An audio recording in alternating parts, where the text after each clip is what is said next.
And it feels like that's what Rings of Power is doing. Is like, let's take this really old, thousands of years old, fictional civilization, and then we'll attach all modern politics onto it. I've been hate watching Rings of Power. It is so Wasn't there bad. an issue there with the hobbits too? Oh People yeah, were upset with the hobbits. yeah. People got upset because there was some black dwarves and black hobbits. Well, Harfoots they're called. They're like a offshoot of hobbits.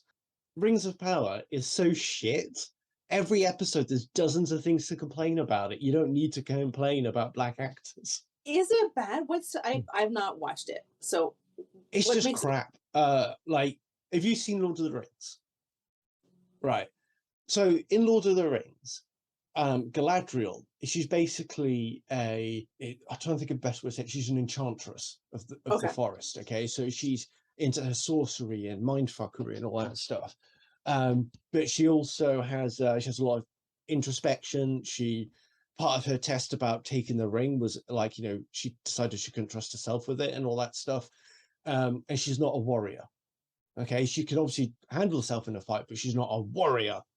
This Galadriel they've got in Rings of Power, she has fucking armor on. She's swinging a sword. She's like one of those like boss babes kind of thing, and like, there's nothing she can't do. She's fucking Mary Sue. Like, it is shit. Like, she has no character development. She's haughty. How does this fit into the original story? Like, is it a progression of her character where, like, given time between, I don't know anything about it, given time between like this story and this story, she could have developed those warrior tendencies? Or this is a prequel. This is prequel. Oh. It's about 2,000 years before.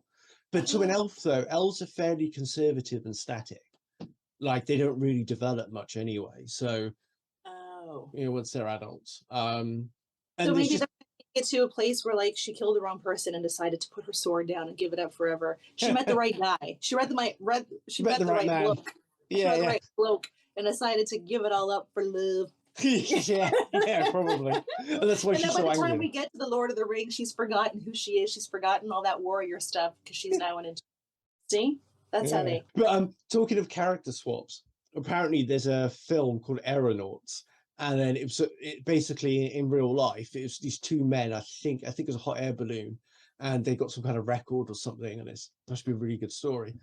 But anyway, they made a film out of this, and the real life man is now a woman.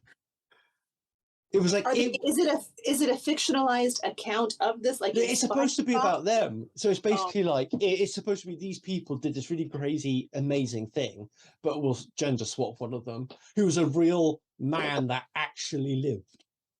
And now that's where I think you need to be historically kind of accurate to the. Yeah. If it's a real person. Yeah. Be true to the real person. Yeah. If it's fictional, then you could do whatever you want. Yeah.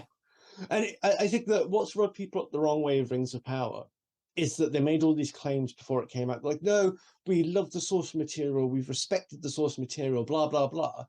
But there's nothing about the product that shows that they've done that.